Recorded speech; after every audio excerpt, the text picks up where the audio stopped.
Idaho losing farmland. It's become a familiar story. Many developments are growing outward, not upward. A concern for farmers and for a state of people whose economy relies on agriculture. In today's Inside Ag, we look at the rate Idaho is losing farmland and the plans to prevent further loss. It's not just a job, it's a way of life.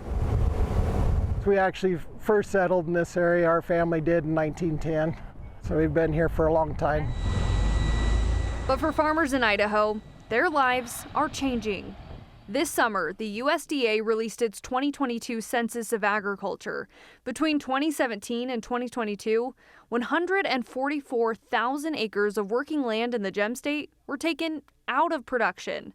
This includes farmland, ranch land, and timber.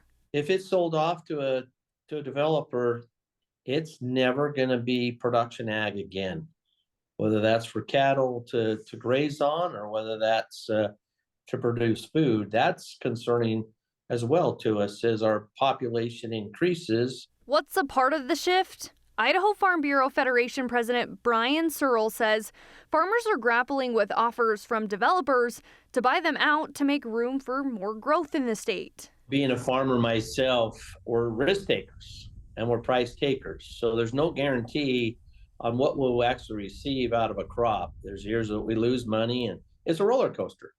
So all of a sudden the competition comes in that, hey, we'll buy your land and for very high prices. The 2020 census report shows Idaho was the second fastest growing state in the country. We're seeing something that we have not seen in the past.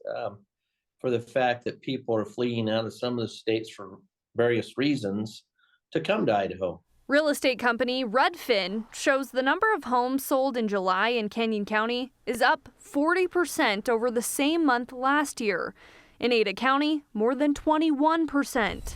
The Magic Valley has its share of housing developments, but farmer Rick Bruni says the changes they're seeing look different. One of the big issues here is where solar and wind farms are starting to compete with farmland, and we can't compete with those type of rents. It's not an easy decision for people to sell their life's work, and it's one that fellow farmers don't fault them for. If you have a strong offer on the table and you've worked your whole life, you've earned that.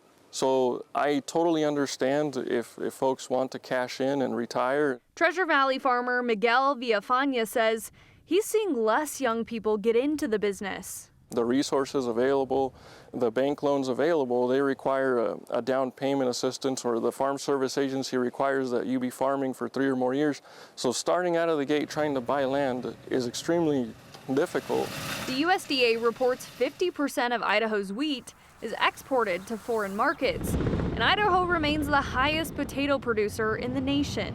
But I do worry about the long term. Once all the land is developed and it's gone, where's our food going to come from? It's going to have to come from out of state or out of the local area. We really need to make a stand to protect Idaho farm ground. Tristan Weiniger, a 5th-generation farmer, is part of an effort to help producers preserve their farmland. Within the last 2 years, the Farmland Preservation Committee drafted a policy, now known as Agricultural Protection Areas. It passed the Idaho legislature this year.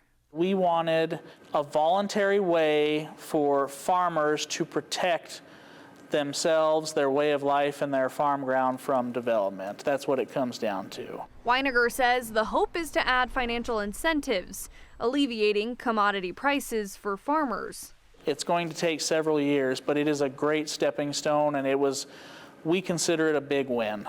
We really need to do something to save our way of life.